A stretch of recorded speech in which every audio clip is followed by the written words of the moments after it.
It didn't take much more than a bottle and 2 chairs to make a speakeasy. This is what Daniel Okrent said in his book, Last Call, The Rise and Fall of Prohibition. Today, join us for some stories. Get your own bottle, glass, or mug, and relax. This is Speak Easily, and I'm your host, Krista Stauffer. I flew to Kenya. That's a long one.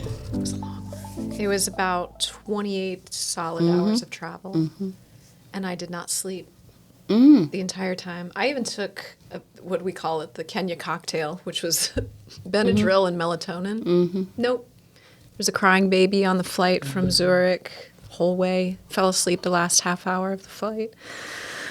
So I got off the plane, and we started off at like a safari park, which was pretty cool. We were staying there for the night, and we went down. This was with my church. We were doing a mission trip there, and the pastor's like, "Okay, so what has God been doing for you so far?" I just sobbed because when I get tired, I cry. I call it cried. It's like hangry, but so I'm just sobbing. Meanwhile, the pastor's wife is sitting next to me laughing hysterically because when she gets tired, she just laughs. She's like, "Krista's fine. She just cries when she's tired. She's totally fine." Y'all just rattled. It was a mess. That was a lot of not sleeping. Yeah, 28 hours? 28 hours. Yeah. So there was crying deserved, I think. Yes, there was. Release. Yes. And then I slept really well. So what is your bracelet?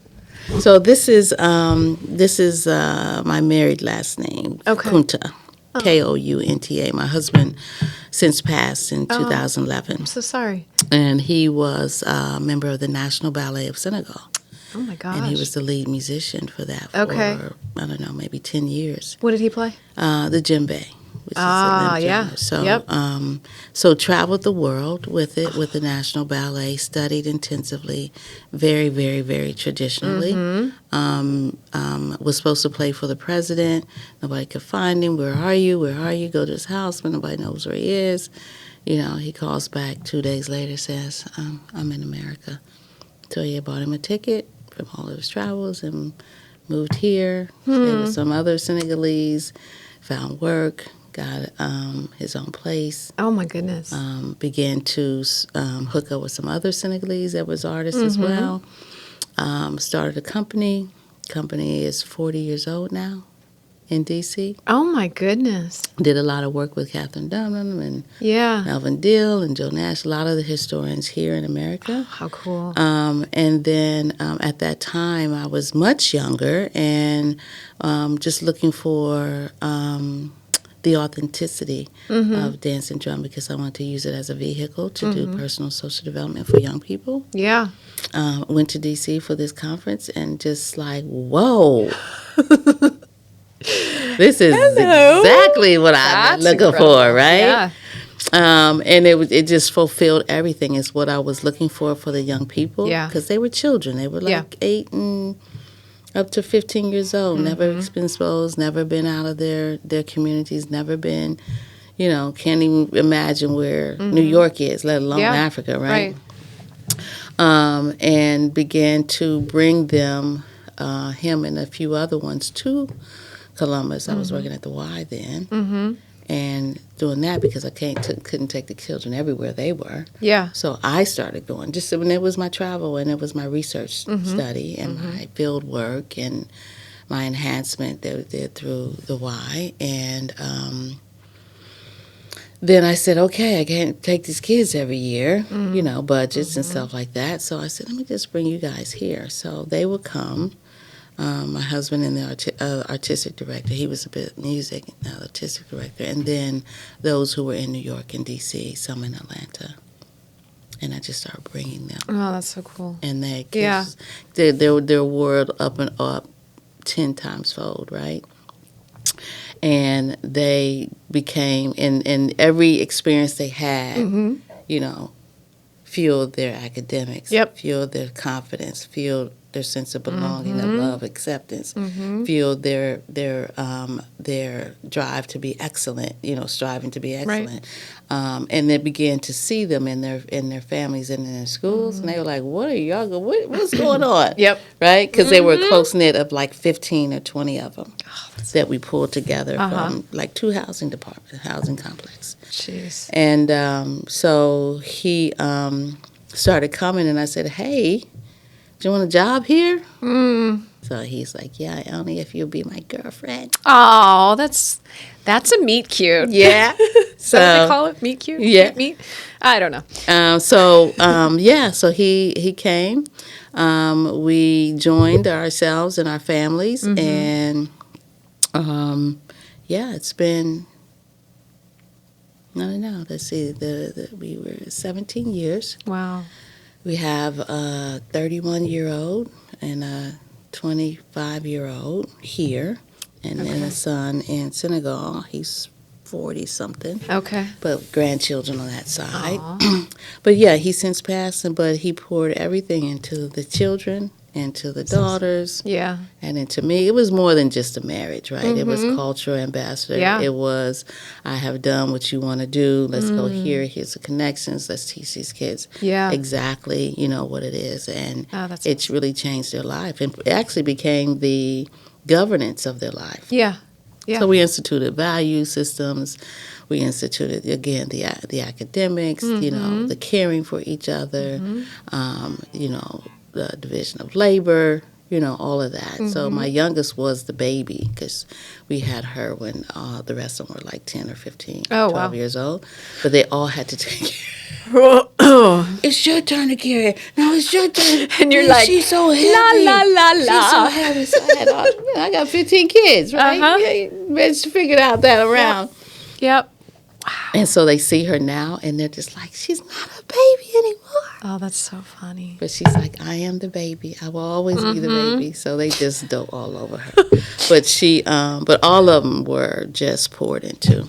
That's amazing. And so now this is our bracelet, our family bracelet. So the kids have one. Oh, that's awesome. And then it just has herbs and blessings inside of it. Oh, how cool. Yeah, did somebody make that? In Senegal, it's silver and it's gold. And then the under here is inside of here is where the... Oh, that's amazing. Yeah, all the kids have them. That's precious. I mean, that is absolutely precious. Wow. How many grandbabies, though? So actually, our oldest is getting ready to have one next month. Okay. The son has 3. Okay. But the oldest girl is expecting next week. That's exciting. Not next week, next month. Next month. Hopefully next month. Yeah, and the baby is still the baby at 25. Oh, my goodness. Yeah. So it's a really great story to tell. Yeah, that's beautiful. Because it was culture, it was family, it was experiences neither one of us had. There was a little bit of an age difference, but it wasn't because we were both steeped in the culture. My mom just made it our world. And funny, she knew his family before I did because while we were in that batting ice of each other stage. I said, my mom's going to Senegal. Oh, my God, let me call my sisters and stuff. And so his sisters and her daughters would go to the port and bring that cheboujen, that dish, and they would sit there and talk with an interpreter. That's amazing. Like 3 times before I even got there. This world is very small. It really is. That's so cool. That's so cool. Yeah. So are you from Columbus then? I am from Columbus. What area? Grew up on the Near East Side. Okay. Yeah, right there, East High School, Champion, all those. So that was my neighborhood. It was really a great childhood. Yeah. I don't have bad memories of a child. I only have good memories of a child. Did you dance from childhood? I did. Actually, when people ask me about my dancing, and they said, where did it start? And I said, in my living room. My mom was our first dance teacher. Oh, was she really? So I have an older brother. Okay. So, we had Saturday mornings cultural clean house with the music, and all the chores had to be done the right way. The right way. And double checked. And double checked. Yep, So we had that too. while the music was playing, she would just come and take me and my brother's hand, and That's awesome. we would hand dance and love line dance, all of that. And so that's where my first experience of like, wow, this is joyful, right? And it softened the labor of the chores. Not that it was hard labor, but in a 8-year-old's or 9-year-old's mind, it's like this is the worst ever, right? Yeah. But I take it back to that just to show the connection between how the family has been creative and have had that energy in our house. Yeah. So moved on, and just kind of loved to move and dance. So there was recreational dancing at the recreation centers and at the school hops. We called them sock hops back then, but I don't know. But we did that, and then as I got out of high school, there was a company there, Deborah Hardy Contemporary Dance Company. So my friend and I said, let's do this. This looks fun. She danced too. So we were able to get through the audition. And became a member. It was fun. Knew we weren't going to be there like a whole career, right? Yeah. Because I went off to school. I was at Ohio State when I was doing the company there. And I went to school in Norfolk State University. Okay. In Norfolk, Virginia, following my big brother. Aww. And fell in love with dance because I became a member of the dance theater. Oh, cool.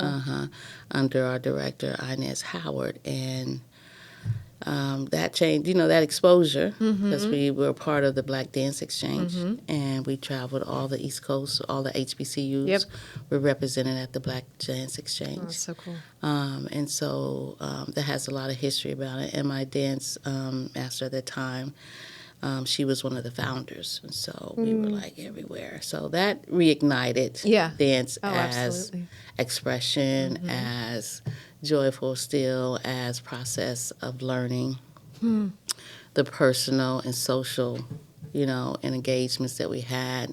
It shaped me, I had it before, but so when I graduated and I came back to Columbus, Mom, as she always knows best, right? Says, I'm going to close she had a woman's boutique. I knew that after I finished school, I was going to run her boutique and be successful. Right. She closed it on me and said, I'm going to travel. I don't know what you're going to do. You're like, whoa. Yeah, like, what?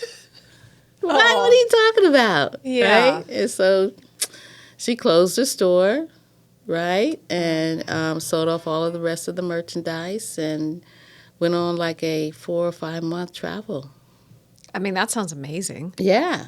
Wow. Meanwhile, I'm here like, what? Like, what I need something. Okay. So she said, I'll do you one favor. And she sent me to West Africa for 3 weeks by myself, no language. Gracious. A little bit of money. Yeah. And said, go find yourself. That's amazing. Yeah. What language do they mainly speak? French and Wolof. Wolof is the native language. French is the colonized language. Oh, wow. Do you speak French? Yeah. Okay. So you had a little. Yeah. So she made us like in high school and junior high. Yeah. Yeah. My mom always made us learn another language. Good. Yeah. So. Yeah, I did German. It's not very useful. I could basically order a beer and go to the bathroom, and that's about all I retained. Right. Oh, so amazing. Did that, and it did. It just opened my eyes and put everything in perspective. It was a familiarization tour. Yeah. She had been on a few of them. Okay. Opportunity for exposure. Get out of the United States now. Yeah. You're of age. You need to see the world, and did that. And it's like, whoa. Always had affinity for young people and children, youth, and just had a passion for the arts. And there I found how they would merge together. That's amazing. Yeah, so I came back to the United States, and as mothers do because they know best, right? She befriended a young lady at the Y who was starting a new program. And she wanted alternative activities, competitive double dutch. That's awesome. And African dance. Oh, my goodness. Said, when my daughter gets back, she'll do it. No, I mean. Right. I'm like, what are you saying? Why are you, like, what again? Like, why are you putting me in this position? This is not what I want to do. That's amazing. And I was there 15 years. Funny And how that happens, isn't yeah, it? and this is where those 15 children, those 20 children I talked about earlier, Yep. that's where they That's where they came came from. from. And so now they are still in my life, and I'm still in their life, and we just, That's amazing. just helplessly love each other, right?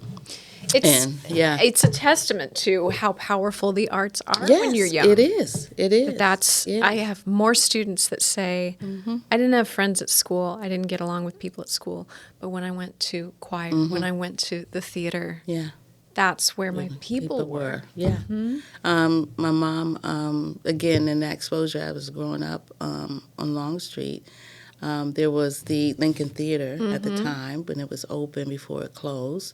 It had dance classes, and I remember as a 7 or 8 years old going up the steps to a dance class.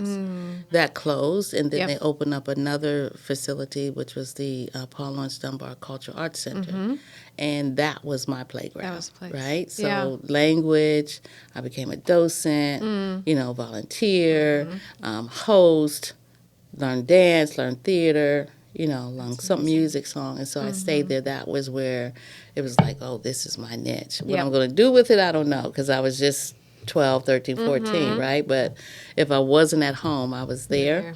And lucky me, it was less than 3 or 4 blocks away. That's perfect. Yeah. That's incredible. Yeah, so it's landed me here. I'm Yeah. artistic director for the Suzan West African Dance Institute, which me and my husband formed 24 years ago. We'll celebrate 25 years next year. And you're only 26. And That's I'm incredible. only 26, Krista. Only. I keep trying that line. It's not working for myself very well. Yeah, I am affectionately embracing. But I tell you, when I turned 40, you're over the hill, you got these black balloons, but I'm like, oh, I can't take that.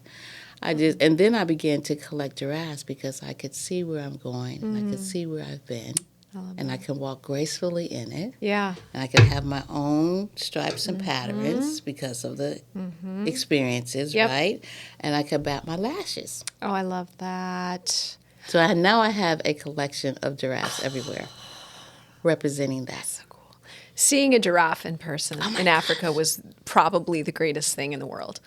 It was amazing. Yeah, I agree. Just these gentle giants. Yes. Yeah, gentle giants.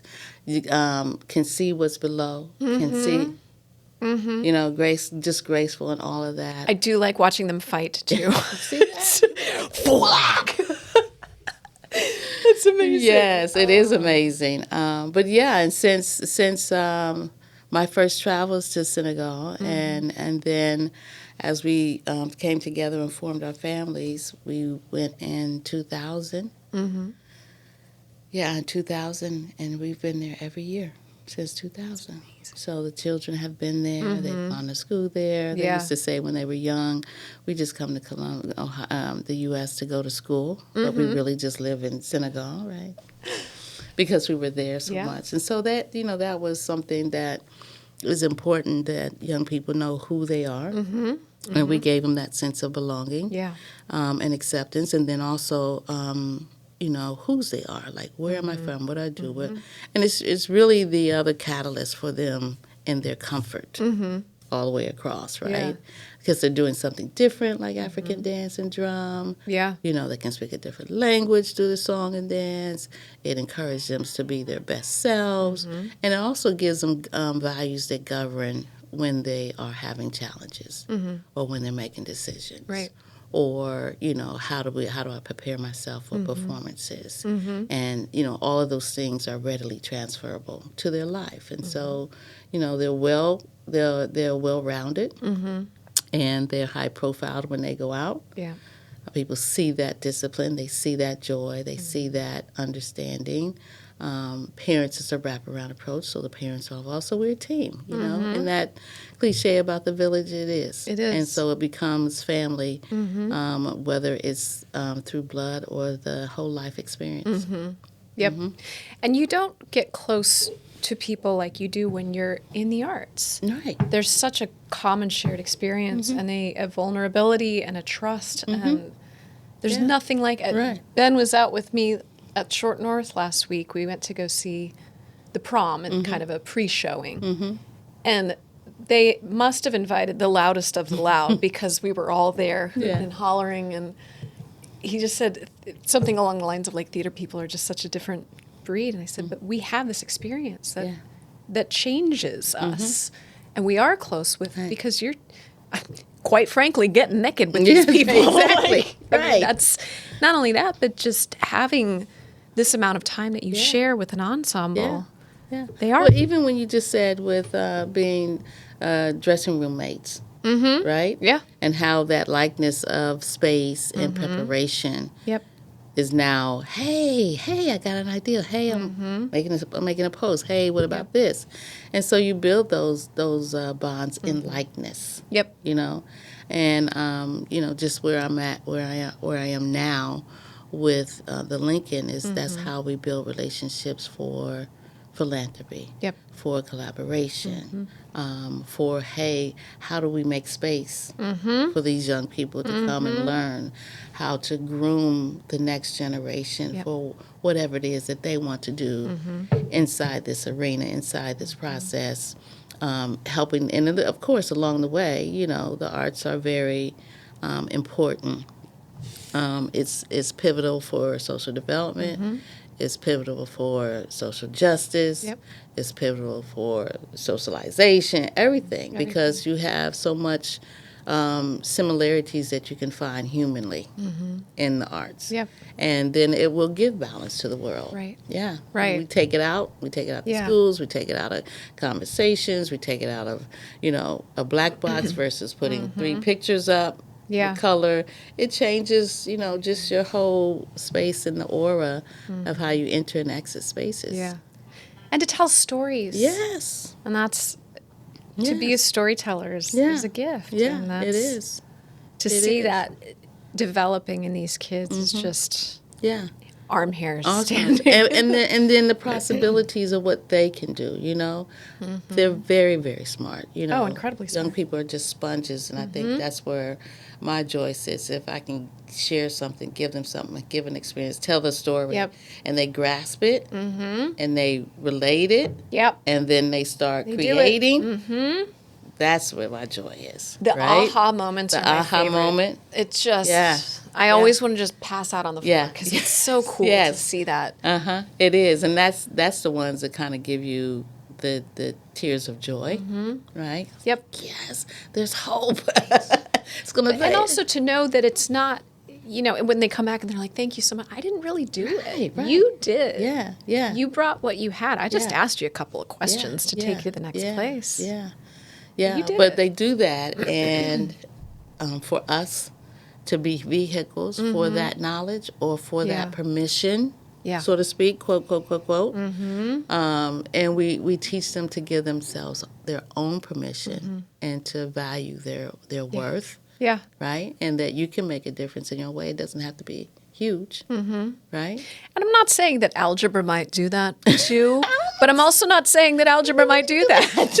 I agree. I don't do that. It's good to know when you're negotiating a contract. I guess. I don't. But maybe you're the other person who supports the artist when they get, when they start making money or things. But, it's all around. And when people are able to take their skill set and support an artist or opportunity or creative process, that's where philanthropy lies. I've been on this little kick in my own head about philanthropy. You know, when you look up the definition, it's about supporting love and humanity, opportunity, and creating spaces. But we have been so inundated with philanthropy. It's only for the big pockets and big dollars, and, that's not a level we can reach. Right. But, charity is philanthropy, right? It is, Right? And so when we look at charity, we don't have to say, oh, they render themselves helpless. No. We're assisting them to move further and forward. Yeah.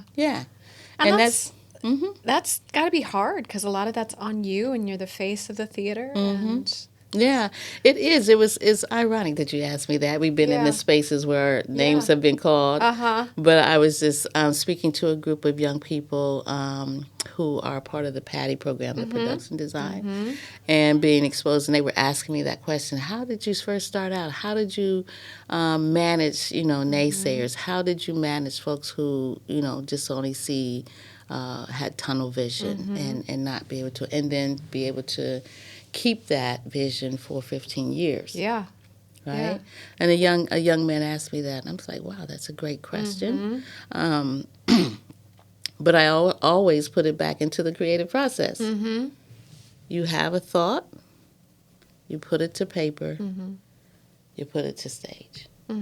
And all those things in between each one of those points is where the work happens. Yeah. Right? Yep. Where the tweaking, the practices, the rehearsals, the re-editing. Yeah. In all those. And so that's kind of been my practice since I've been at the Lincoln. I was fortunate to get a blank canvas. Wow. Yeah. When did it reopen? What year was that? 2009. Okay. 2009. Okay. The vision came around 2004. Okay. With former Mayor Coleman, Larry James, and for the late Bill Connor at Kappa. Okay. Yeah, and so in their individual magical way. Yep. And then collectively putting all that magic together. It's so cool. Yeah. What a beautiful space. Love it. So beautiful. Do you work within there? Oh, yeah. Do you really? Yeah. So for the first 12 years, I've been there 15. For the first 12 years, my office is right there inside the theater. Oh, my goodness. So I looked at her every day. I connotate her to, the Lady Lincoln. Lady Lincoln. Right. Where the architecture in there is themed. It's a beautiful space. What is the theme of the theater itself? The theme is the Egyptian revival motif. Okay. And it is in honor of King Tut's tomb that was discovered in 1922. The theater was built in 1928. And so to give honor to that discovery is how the decor came to that theme. And many of the original architects, designers, construction were a part of the Grand Union of the Odd Fellows, was a group of Masons, African Americans. And they wanted to make sure, right, in 1928, diversity, equity, inclusion. Yeah. Because we know segregation was rampant throughout the world. And so Lincoln, the Pythian, the Empress, and the Cameo was 4 theaters that was built. Wow. Yeah, right there on Long Street and one over on Mount Vernon that sits right against the King Arts complex. And so because African Americans couldn't go downtown, and when they did, they had to sit on the balcony or use the fire escape to get there. And those gentlemen with vision didn't want that, so they built their own theater with no balcony. Yeah. And the neighborhood was thriving. It was known as the $1 Million Mile, Krista. Wow. Because that's how lucrative and how successful and how the economy of that district was happening, from Hamilton all the way down to Woodland and every street in between, because you had residents, family residents, you had small businesses, everything that a community would need and want set right there. So it really fostered the sense of community, from education to e-commerce to economics, whatever, and it was eclectic in its residency, because there was other immigrants who lived in that district, right? And, they became a part of that commerce. Right. We go through that. There's a thing out now. I just was hearing it on the news, but it's been talked about, of trying to do some reparations for those communities who have been destroyed by the urban development and strategic plan to destroy those neighborhoods and to build freeways through them, right?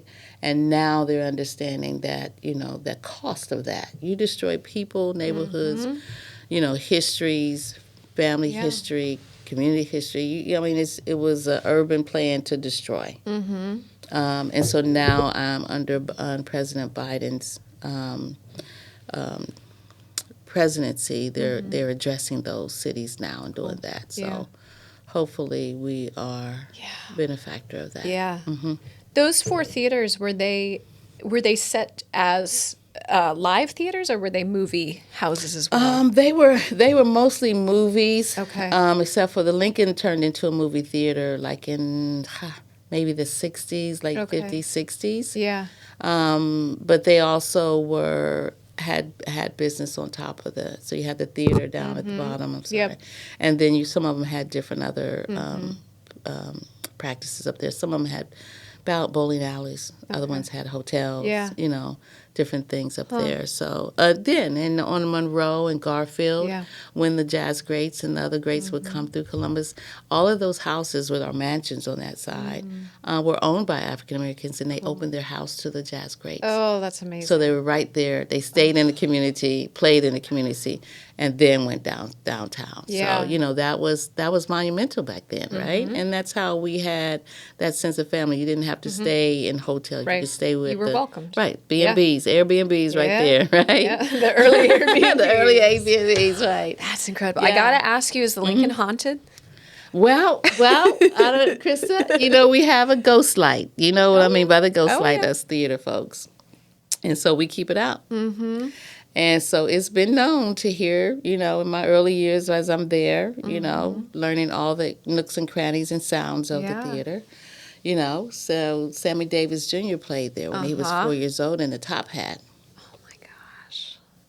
Wow. So sometimes you might hear Yeah. Yeah. Oh, that's amazing. Yeah. So there's some history there. And then they also said there might be a time capsule somewhere. Oh, really? Maybe. Okay. Somewhere. Yeah.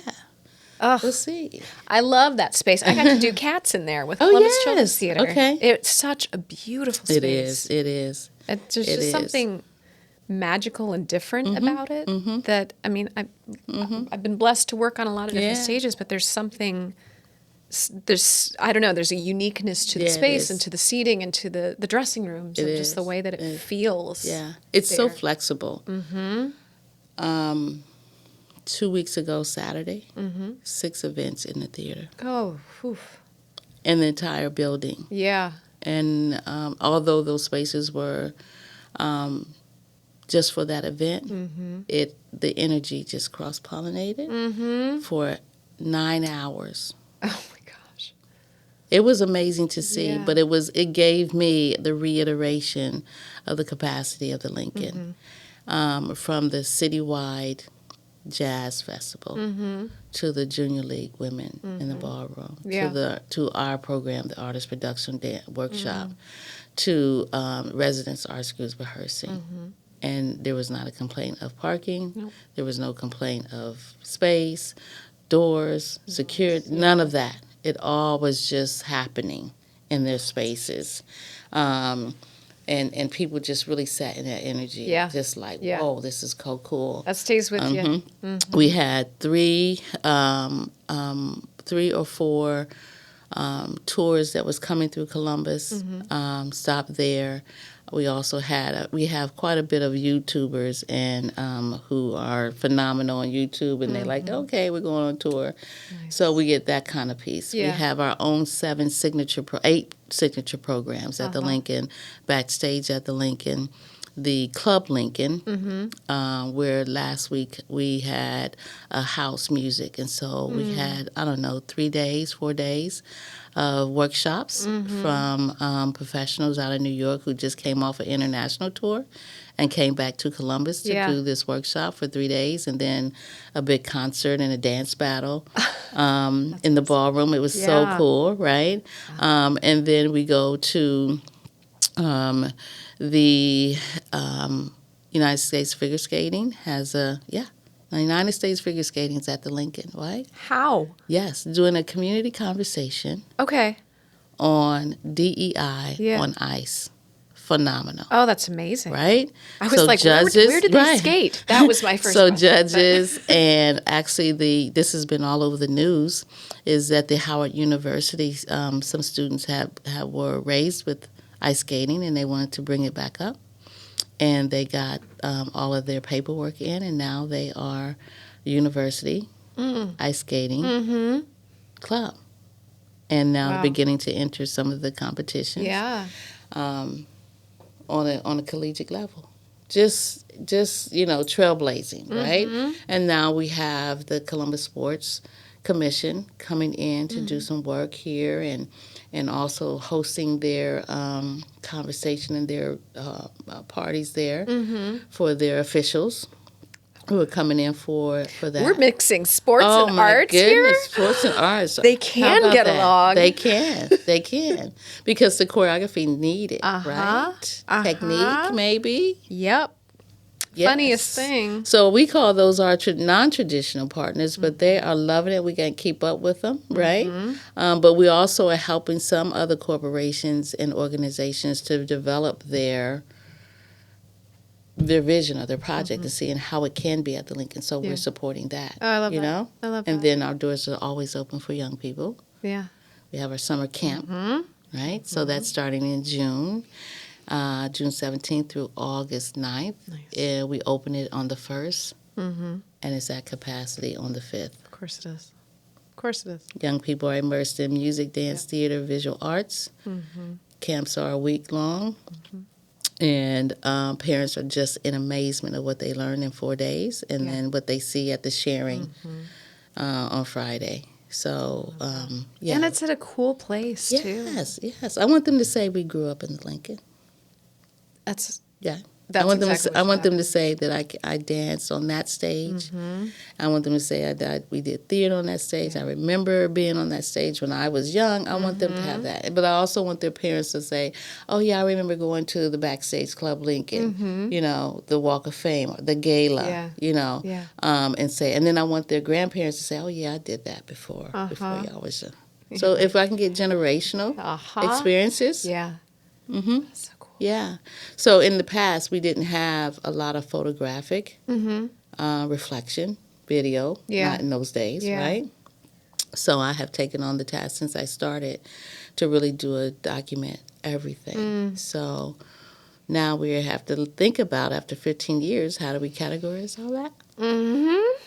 When you find that time capsule. Yes, and find that time capsule. It's been a joy, though, since I've been there. It radiates off. Yeah, I can tell. not work, but passion. Yes. Yeah, and purpose. Yeah, and promise. Right. Oh, that's amazing. Yeah. And you guys have a little gala coming up too. Tell me about gala. that. It's so exciting. That's a lot of planning. A year. Right? When we close one, we start the next one. You're like, that was a nice 10 hours off. Let's start talking. So, Krista, we have a program called the Expand Your Horizon Incubation Program, where we take local artists through a 12-month coaching and incubation. Artists of all. Yes, artists of all genres. Okay. Even stage, tech, and management. And we take them through 12 months with noted and professional facilitators in each some subjects. Okay. And then at the year's end, the Greater Columbus Arts Council, who funds it and continues to fund it, gives the artists stipends. And then one of the visionaries and president gives them books and also is a keynote speaker. So our gala in the past centered around those artists who we were developing, and they would tell the stories. They would write the program, write the the theater piece, and do the choreography and run the text, so we can show where the support was happening and how the support is being done. But over the last 5 years, I have this sort of twisted, still incorporating them. But I wanted to my goal is to bring the Lincoln to national level. So when you go to New York, you go to the Apollo. You go to Chicago, Fox, Atlanta, Fox, right? I want the Columbus Lincoln Theater to be that destination. I love that. So my efforts has really been into getting more national acts Yeah. to the theater, creating a concert series, a few other things that we want to do, right? So even as we're growing, you know, she's 15 now. She wants her own identity. She's about to drive. She's about to drive. Right? That's so cool. Yeah. Wow. The feet is still growing. Got to buy those shoes, right? They're eating everything in the house. We get some things we need to preserve in it so we can continue to give her a place to present and be, you know, and to shine. So with that, the gala, again, is to support all of our programs. And so for the last 3 years, I'm just happy to say that we've had Mesa Leaks, who is a jazz vocalist, just renowned, worked with all of the greats. Last year we had the wonderful Leela James, another vocalist, you know, and then both of them filled the house. You know, it was fun. Yeah. And we're being very inclusive about that because we know that, you know, some galas you have the levels of where we're thanking all of the sponsors and the philanthropists, and we really enjoy that, and that's our way to really say thank you wholeheartedly.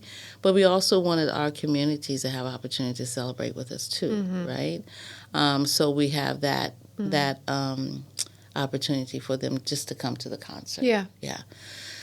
So this year, we have Deeply Rooted Dance Theater, and they're out of Chicago. Okay.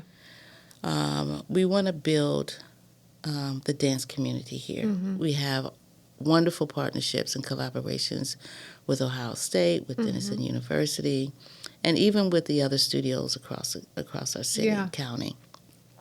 And although we have music, we have theater, I just want to give a little emphasis for a year or two on dance. And so we're building a dance initiative. And so this year's gala performance, Deeply Rooted, will help us to launch that initiative. Oh, that's exciting. Right? And so it's very exciting to be, because we want to be the catalyst.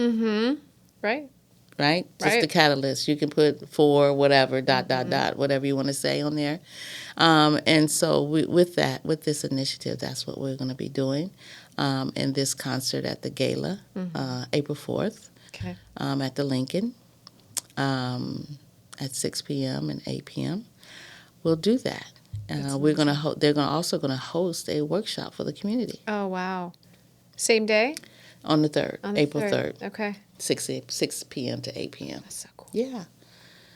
So, yeah. I love what you're doing. I'm just sitting here like, oh, swoon. But I love the passion. I think we share some of that with working, especially with the youth and the next gen and that sort of idea there. And it's so cool. It is. It's right. It's very cool. The growth that the Lincoln has come through. I pinch myself for the last 3 years. I probably have a little sore on my hand because I keep pinching myself about where we are now and how we've grown. You know, you have 10 years, 12 years. You have shared services with Kappa. Lincoln has shared services with Kappa. But the Lincoln Theater Association's board, right, we still have founding members. Yeah. Right? So cool. That's unheard of to have a board member for 15 years, right? And they're not old, right? No. They're still very much involved, and they very much see from whence we came. And then our board members who are current and have been on there, I mean, they just are totally dedicated. So they're active, they're involved, they're supporting, they're at events, and I couldn't ask for a better group of directors, trustees, right? Literally trustees, people who you can trust the Lincoln's future with. And so that's really exciting to have. At that time, I didn't have a full staff. Okay. So over the last 3 years, now I have a full staff, and it is pinch. Did I used to do that? But I don't see that as a thing like, woe is me. Yeah. I see it as I need to know all the nooks and crannies, the ups and downs, the ins and outs, the dark, the light, the potential, Yeah, and those folks share that. The decisions that, okay, we can't do that again, or maybe go here. Yeah. And now I can pass that information along to this wonderful group of staff that I call the All-Stars. And, wow. So cool. They have just taken their assignment. Yeah. and have Just run with it. rest. With this foundation, they're able to do all the innovative things that we're doing. I can share an ideal. Next thing I know, they're like, oh, here it is. Huh? Yeah, we need those people. We need those people us. around us. Yes, who are shared in the likeness. Right. The energy is always positive, always encouraging, and understand we got to get this done. You know, the Lincoln deserves this rebirth. Yeah. Right? And so for 46 years, from 28 to when it closed in 74, and now when it's reopened in 2009, we got 46 years ahead of us. But we only have 5 years to our 100th anniversary, Krista. That's insane. Oh, my gosh. What are you going to do for that? I know. Spoiler alert. Oh, that's going to be crazy. It's going to be crazy. Wow. Yeah. You're probably already planning for that now. I am planning for that. Our gala will just give the big birthday shout out for the 15th year. Right. But yeah, we'll have to be thinking. So, yeah, our friends at Shared Services and, you know, some community creatives and all those incubation artists that we've graduated. That's over 150. My gosh. Since we started 10 years ago. That's insane. Yeah. So they'll be involved as well. Okay. I don't know. It has to be big, though, right? It has to be big. Definitely bounce houses. I'm just kidding. Don't do that. No bounce houses. So people in the public can come see the gala concerts then. Yes. Wonderful. Yes. How do they learn more about you? Where do they find you? And all of Yeah. So, of course, our website, Lincoln Theater Columbus, and we spell theater R-E instead of T-E-R. Just saying. So that's LincolnTheaterColumbus.com. And all of our programming is there. Events. Just sit there and take about 15 minutes and just skim through it. I'm sure something will grab you on that, what to do. We have upcoming, our backstage at the Lincoln, we have our Patterns program and our Wind Down Wednesday patio service. So there was 3 areas in the Lincoln that I had not been able to just give full attention to. And as a part of our strategic plan to maximize these spaces with revenue. So I gave each one of those spaces to my staff. Wow. Okay. Oh, I'll have to come out for that. And they've done, wonderful things to it. Yeah. So this Wind Down Wednesday patio series is one of our, from our associate director. And Wednesday nights on our patio, jazz, light hors d'oeuvres, bar. Yeah, I'm going to be there soon. Patio furniture, umbrellas, overlooking the city. My goodness. That's a great idea. Yeah. Okay. I'll be there. Yeah. And of course, wine is there, right? Well, I mean, that's... But from that's what we're trying to do. So the gala is open to public as well. That's all of the information on our website. And the workshop is open to public. All of our programs are open. And we keep them affordable, right? Yep. On that. And we get ready to launch the new program. Okay. I hope you like it. I already see your input on there. I already love it. The Performing Arts Design and Development Initiative. So we know that how important back of house is and technology. It wouldn't happen. It would not happen. Nope. Right? You would have this, unshaded light as your background. Versus under the chin. Versus a true lighting board and a true lighting designer. Yep. Right, true lighting software, and being able to have someone astute and someone learning to share seats. Yep. To pull that show off. Lighting's everything, right? Yep. And then sound and audio. So we have built this program with my production director, who is just so fabulous in possibilities and then just a go-getter. Yeah. In writing, programming, and budgeting and all that. So we have put our minds together, and our staff picked the name. And so what we will do is like our incubation for artists. We'll take these 10 folks, and academic, non-academic, high schoolers, adults, and take them through this process over 3 years. I love that. Yeah?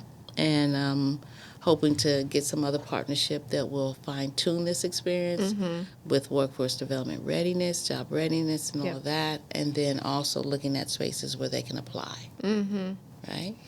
Then they are skilled. It is.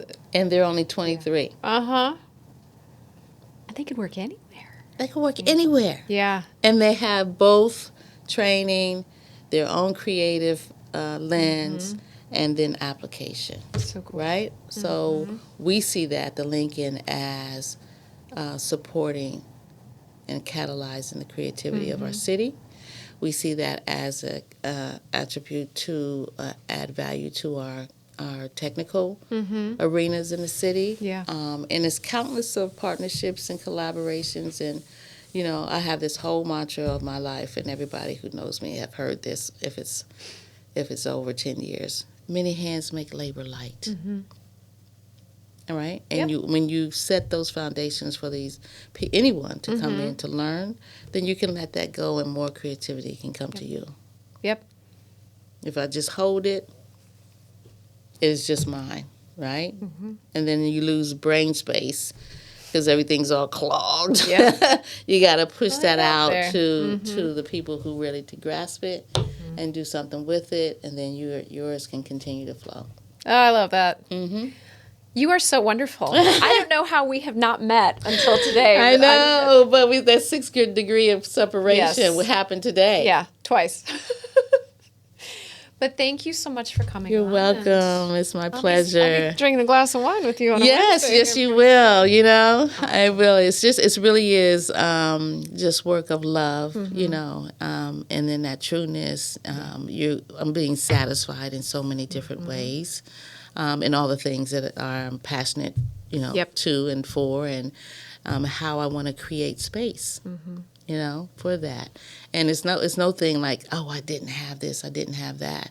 But the world has to evolve, right? And that's a creative process. Right. So once we create something, we want it to evolve. So it might be another stroke of a pen or another word or another dance tech, movement or another indication with your voice. It might be any of those things to help the picture to be more and more attractive. Yeah. Ever evolving. Never evolving. I'm proud of you. Thank you, Krista. And I love this place and Thank the work you. that you're doing as Thank well. you. Can see the cross-pollination of that. And so when conversations like this happen, then, there's even more. More happens. Yes, sir. We're laying it out. That's it. Thank you so much for having me. Thank you. I Thanks appreciate for watching. you. Okay. And listening, I guess. Thank you. Either. Both.